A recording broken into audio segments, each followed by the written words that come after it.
And he's like, dude, what? Diag pairs are like fine. And I was like, Timon, you are you are literally number 2 in the world. Most people cannot understand how to figure out diag pairs. Like, This is Dylan Miller. He is a world-class Speedcuber, and at the time this video is uploaded, he is ranked 13th in the world based on 3x3 average.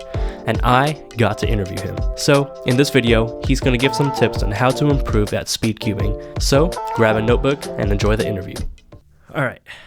Hey guys, it's KADtheCuber, and today we are joined with the one and only Dylan Miller. So Dylan, how you doing? I'm doing all right, man. Nothing much, just kind of chilling. My first question's pretty general. How does one get faster at cubing? Or in other words, like, what's your best tips for anyone trying to improve, especially in 3x3? So yeah, I mean, there's plenty of resources out there. I think like the best skill that you can develop for yourself is probably just be able to like self-diagnose your solves. I think there's a lot of people who eventually plateau and they're like, I don't know what I'm doing wrong. And it's like, if you record your own solves and just take a look back at them and really try to think analytically, there's probably like a very glaring thing that you just aren't noticing when you're doing it in real time. Mm-hmm. And in terms of like using resources like SpeedcubeDB, how much of your cubing routine would you say is using that resource or other resources that you mentioned? So for my speed, I actually don't know that many algs. I know a lot more people my speed who like are on like SpeedcubeDB, like or they have like their own sheet that they use with like their ZBs or like ZBLS, and like they grind that a lot. Me personally, I don't really do that too much. It's something I've recognized as a fault in my own solves, and it's something that I'm actively trying to work on right now.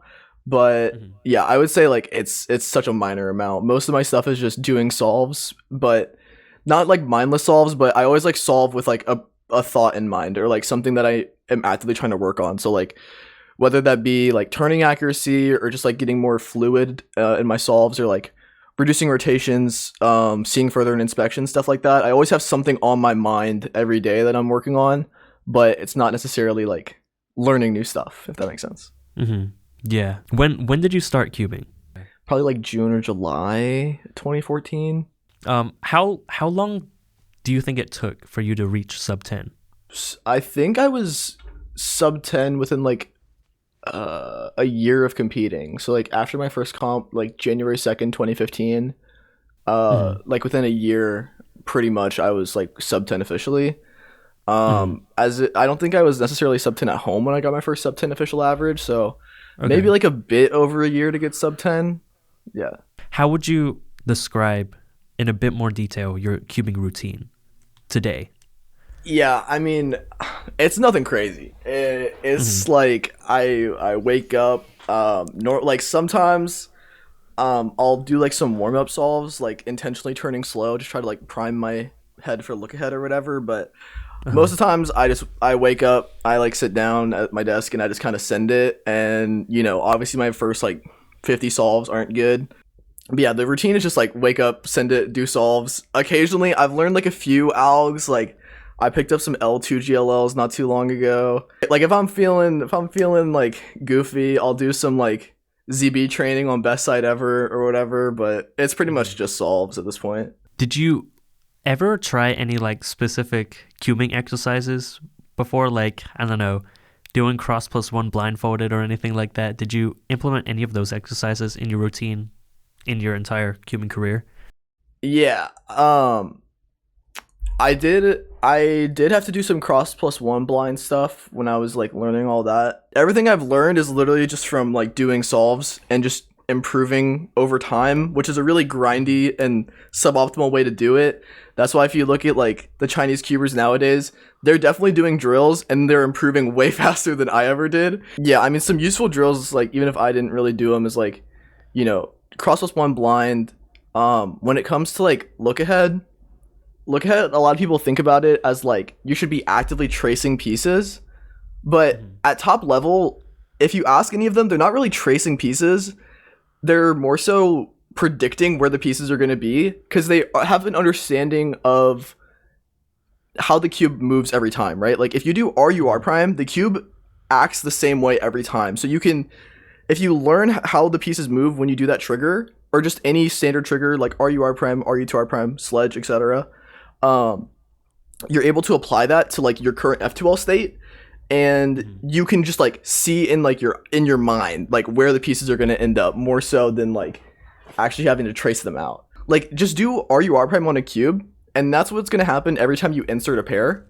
And just like learn that. Just like learn what happens to every single piece. Colin Burns has like a video essentially talking about this, but it's really useful for like getting your look ahead better.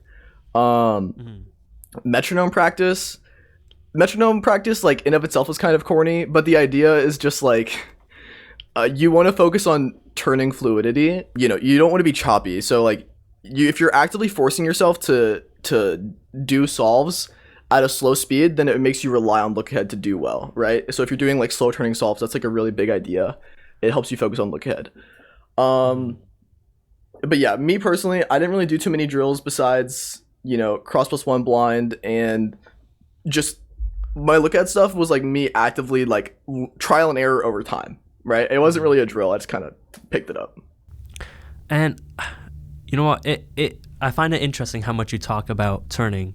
Because when I look at a lot of tutorials on how to get faster, I don't feel like a lot of them tell you practice turning like in your routine and stuff. So how important would you say turning is for any cuber who wants to improve? I mean, yeah, like I said, like if you have like all the possible knowledge of the cube, right?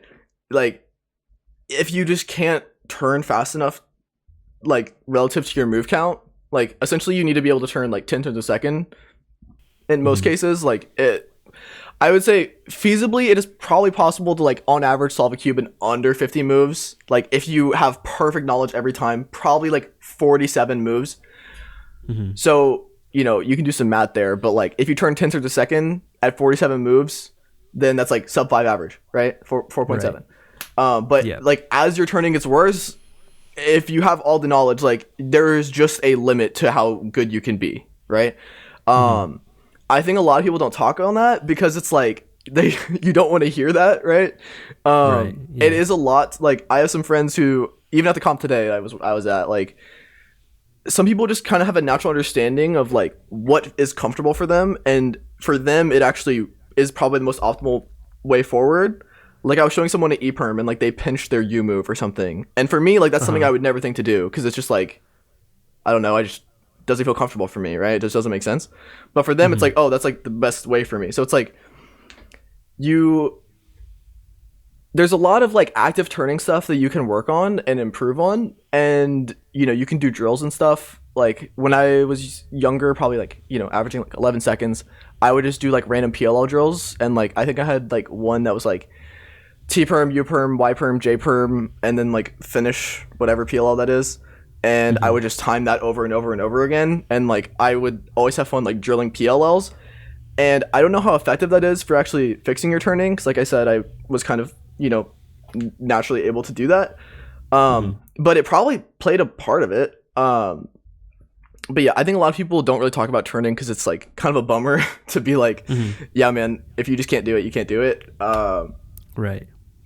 But it's definitely something you can work on. It's just like, you know, there's definitely a cap on how good you can be, right? I want to go back to the fact that you're pretty good at Megaminx. And I just want to ask, how did Megaminx by any chance help you get faster at 3x3?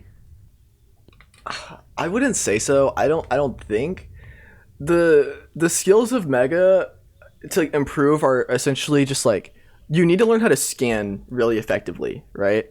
As well, there's a lot more different solutions that you can do in a Megaminx than you can on a 3x3. I think the only real transferable skill is kind of being able to scan well. You should be able to like deduce pieces on 3x3. So like, you know, given like, you know, so you have cross plus one solved, you should be able to tell what every piece is without rotating. Like you at max, you should do one U move and it should tell you all the information you need. You know, because if it's like you have 4 yellow edges and like you know, you already have like your 3 F2L edges, like one's in the back right. You should be able to tell, given like what color is showing on that side, you should be able to figure it out based off the color scheme, right? Stuff like that. But no, I don't think Megaminx really helped out my 3x3 that much. Just because the skills are a little bit differently. They're a little different. But 3x3 definitely helped out my Megaminx, for sure. We're returning back to 3x3. How, I guess, something that I want to learn how to do is how to avoid bad F2L cases. How would you teach someone to avoid bad cases? Okay, so bad cases, the way I think about them, are typically a product of bad decisions earlier, right?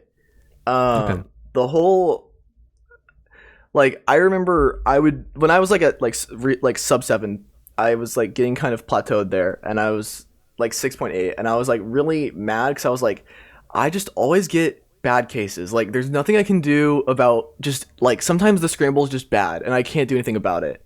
And it took me a while to realize that, you know, you have infinite control on whatever case you get.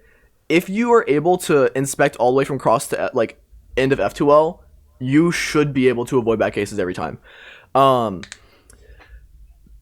this kind of goes back to like a few things I was talking about earlier, right? So understanding how the base triggers affect the puzzle is a big thing, right? So like the RUR prime, the RU prime R prime, sledge, hedge, those main triggers, if you can learn what those do to the cube, you should be, and like you have a really good understanding of them, and like, you know back and front, you should be able to essentially like predict what your next pair is going to be, right?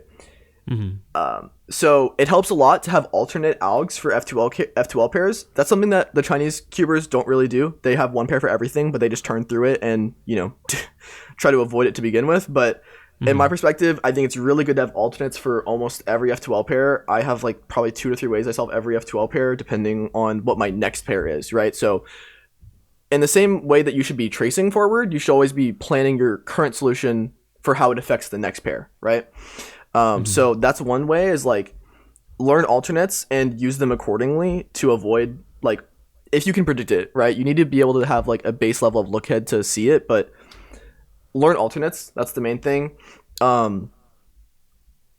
Would you say an example of that is instead of doing, let's say, a regular insert, I'll do a sledge so that the next pair will be better? Is that what you're talking about in a way? Yeah, so there's like solves where Yihang, instead of inserting, he does a sledge, and that will pair up his next pair, right? Okay. That's a big idea. It's not always like that. Sometimes it's like, okay, imagine you have like, here, I'll set it up on camera so you can see, but some alternates solve different cases, and it's kind of an important idea to know. So like, say I have like this pair right here, right? This is I have triple sexy, but it's going into the back right, okay? So instead of doing triple inverse, rotating, and then solving my next pair, what I can do is I can instead do a sledgehammer, and now it sets me up to a 3-mover, and then I can solve my next pair without rotating, right? So that's an example of it, kind of, is like, you need to be very forward thinking in that, and you have to, like I said, you have to practice your look ahead a lot to even be able to avoid them. But learning alternates and knowing when to apply them is really important. So if you look at like a 3-move insert, right? The way the corner is and the edges, the corner and edge have different colors on top, right? Yeah. So if you ever see that you have those pieces in a similar manner, but the colors on top are the same, and you realize that like the way you're gonna solve your next pair involves like the 3-move solution, right? Like RUR prime or like L prime UL or something, you should do a different solution, because that will essentially solve you a flipped pair or like a missolved pair in its slot, which is something you'd want to avoid, right? So you, like I said, you have to be able to kind of see further enough ahead to where you can even like avoid those. But alternates is a big thing. Understanding edge orientation, right? So some bad cases aren't even just like, oh, this case is like hard to execute. It's a lot of moves. Sometimes it's like, I did my second pair and now I'm forced to rotate twice for my next two pairs, which is really unfortunate. Sometimes that can be like mitigated by learning alternate solutions, like I said. But if you understand what an oriented edge is, where it means like an edge that can be solved with RUL moves without rotating, then you can sort of process eliminate what's the best pair to do, right? So not only is it like you're doing a bad solution, sometimes it's like you're literally just choosing the worst pair. There is a pair here that probably sets up a better situation that you just aren't aware that is probably better. So a way you could practice that is like do an F2L, like untimed, just do a solve and like literally spend like 10 minutes on it, right? Go through every possible F2L possibility. So choose your same cross plus one, but then choose, first pair, different second pair, and like first pair, second pair, third pair. Then do that same second pair, do a different third pair, and then, you'll have the other fourth pair. Do that for literally like all the way through and figure out what was the best F2L there. And then try to figure out why that was, right? Most of the times, it's probably because you solved adjacent pairs on the left or in the back. If you do that, generally, you'll have a really good follow-up. I have principles that I teach to a lot of people. It's like, generally, solve your first pair in back left. That gives you, like, the most view of the rest of the cube. Also, it gives you a really good starting point. If you solve both your pairs on the left and back, then, like I said, like you have all your open pairs really close to you. So you're likely reducing yourself to only one, max two rotations if you're like smart about it. So yeah, like understanding like, just avoid diag pairs also. But like I talked to Timon about this. Like I was like critiquing one of my friend's solves. And Timon, I was like, yeah, dude, don't do diag pairs. And then Timon joins the call, and he's like, dude, what? Diag pairs are like fine. And I was like, Timon, you are literally number 2 in the world. Most people cannot understand how to figure out diag pairs. Like as a general rule of thumb, avoid them. If you do get them, like eventually you will need to learn how to deal with them well, because sometimes like the best second pair is the diag pair. But generally, if you avoid them, you'll give yourself better situations. So yeah, just like make sure you're focusing on where to solve pairs at. Generally solve them adjacently to each other. Avoid solving your pairs on and like both in the front and in the right. Like a lot of people say that, but it is truly catastrophic for you a lot of the time. Yeah, learn alternates, understand edge orientation, because sometimes it's better to, like if you look at Sungkook Nam's Korean record single, right? That's a really good example of when to use F moves and when not to use F moves. So that's a really big idea. Understand when to rotate and understand edge orientation. But yeah, I mean, that's kind of about it. Alternates, make sure you're solving pairs adjacently majority of the time. Typically prefer it to be in the back or on the left. Understand edge orientation. Make sure you're orienting edges if you can. Learn pair choice. Like literally just, like I said, brute force an F2L and figure out like why that F2L was better than everything else. And yeah, alternate pair solutions. I guess this is the best order of questions, but yeah, sorry, but we're back to cross plus one. Did we talk about how to like learn that by any chance? I don't think so. No. Do you have any specific tips for that? I mean, there's a really good JPerm video on it. It's essentially just do your cross and then whatever pair you think looks the easiest, which over time you'll be able to develop a filter for what's actually the easiest pair. A lot of times top level solvers can like see it like instantly, right? Like they're just like, okay, I do this cross, I get this pair, easy peasy, whatever. But like getting to that level is like really hard. Essentially the way you want to learn it is just like pick a pair. It may not even be the best one, but just try to pick a pair, and you need to also be like decently efficient at cross, right? Because if you're still doing like 15 move crosses or something, like, you know, it's a lot harder for you to actually, you know, figure out the pair. But you essentially just count, or you track every move of your cross that affects a piece of the pair you're tracking in some manner. So, I mean, that's honestly the best way to go about it. JPerm goes a little bit more in depth about it, but it's just every move that happens to the piece, figure out what that changes on it, and like don't miss a move. Essentially, like you just gotta train it. If you only have one way of doing like any specific like cross, like say you have an edge, right? Say you have an edge like this. If you insert it on the left, it might like solve this block or something, like this edge in this corner. It'll solve a block. But if you do that same thing on the right, you'll notice it doesn't solve a block. Okay, so same thing with like alternates for pairs. Having alternate ways of solving a cross, or just like doing slight tweaks and variations to it to influence edge orientation / corner orientation, is a really big idea.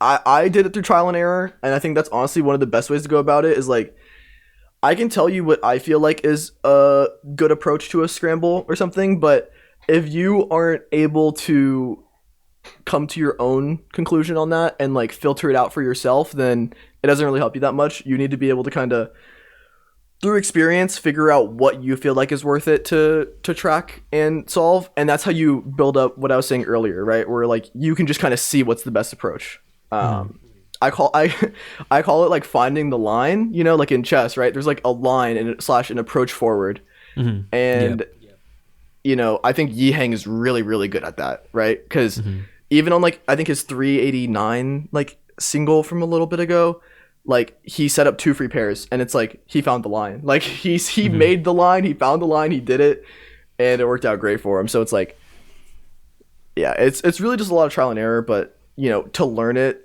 solely, it's just, you know, figure out which piece affects, or what move affects any piece of your F2L, and then, you know, visualize that in your head. Visualization is a big part of that.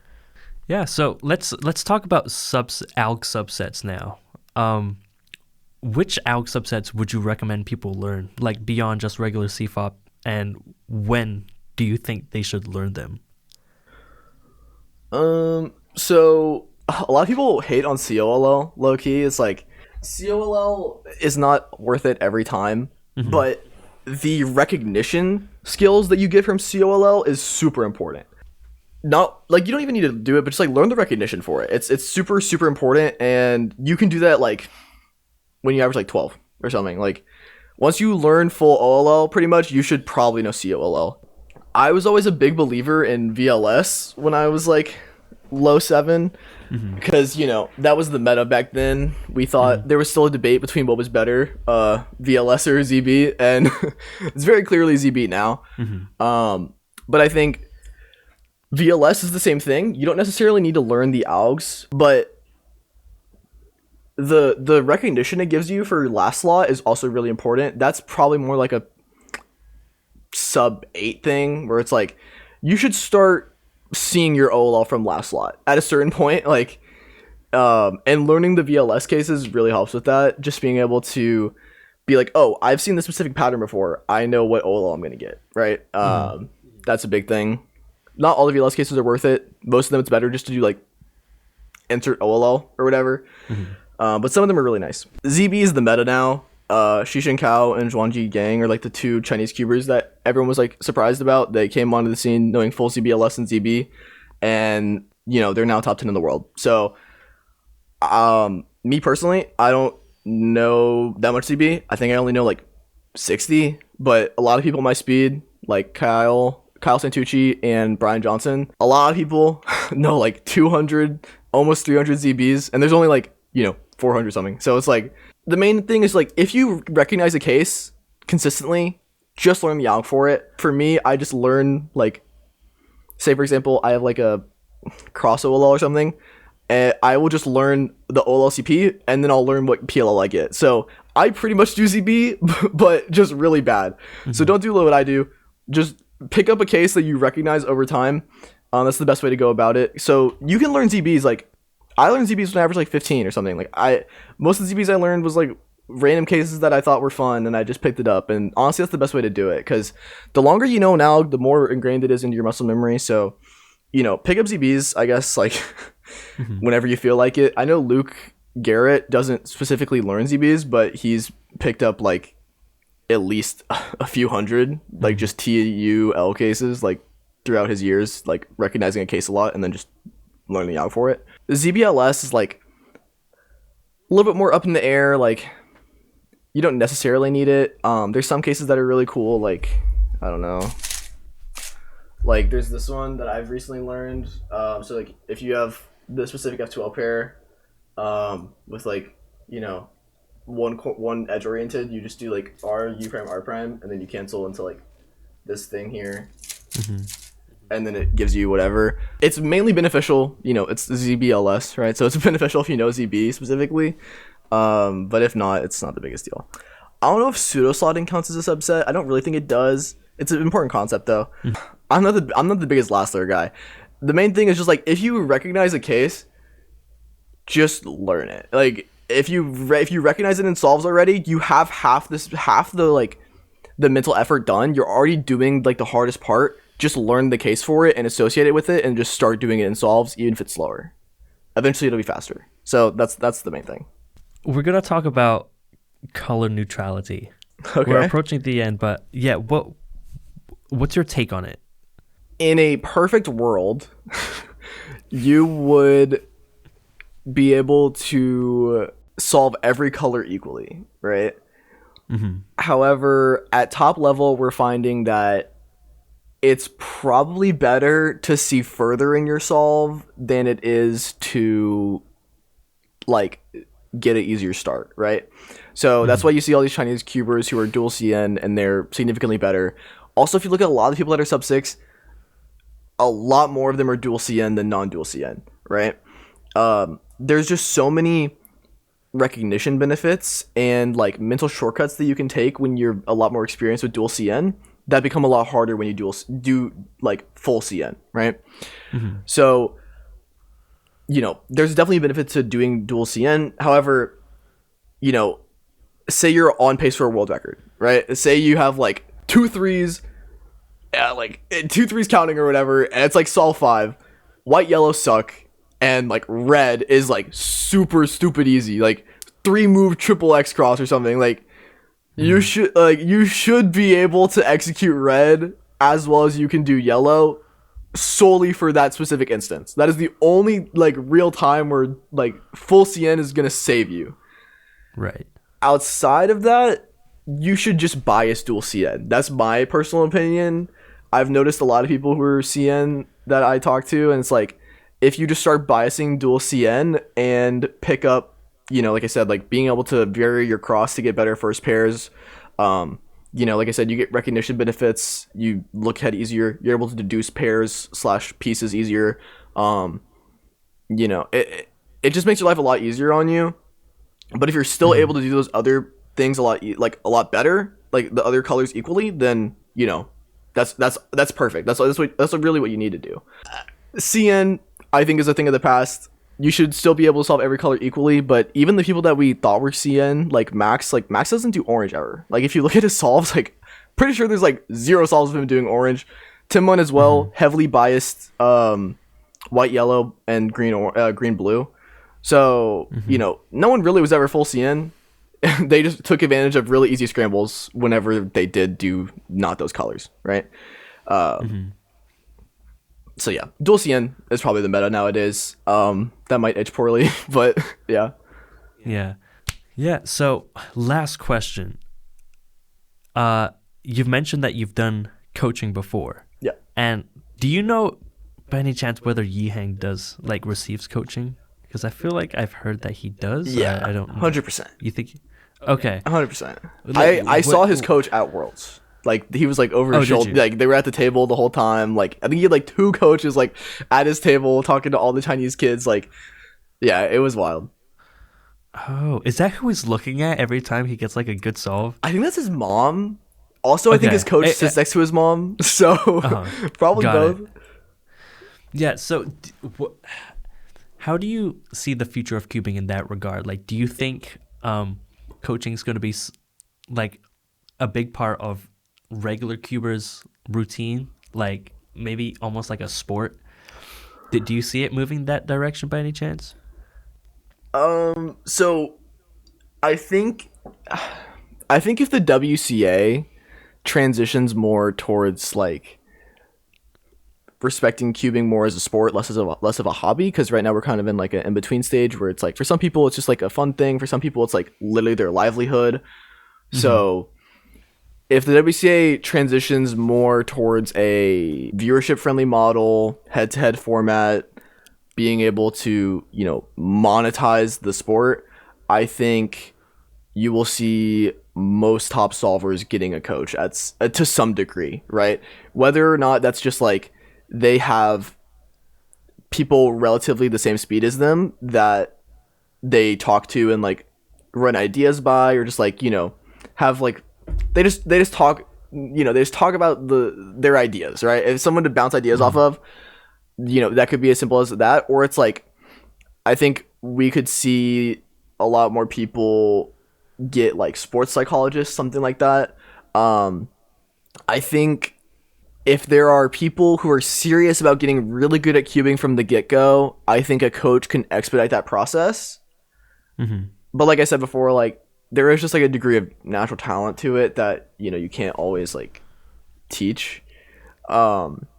You know, having someone to look at you objectively and like look at your solutions from an outside perspective, I think is a really invaluable thing to have access to. And I think people are willing to pay a premium if it means they can be top level in cubing.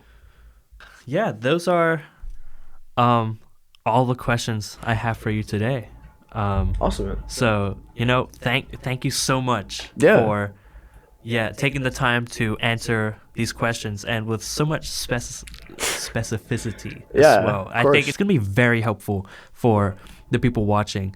Yeah, and hopefully we'll see you in the top 10 leaderboard someday. Yeah, man, hopefully. Once again, thanks again for being in this podcast. Of course, man. Awesome. Thanks for having me on. Bye.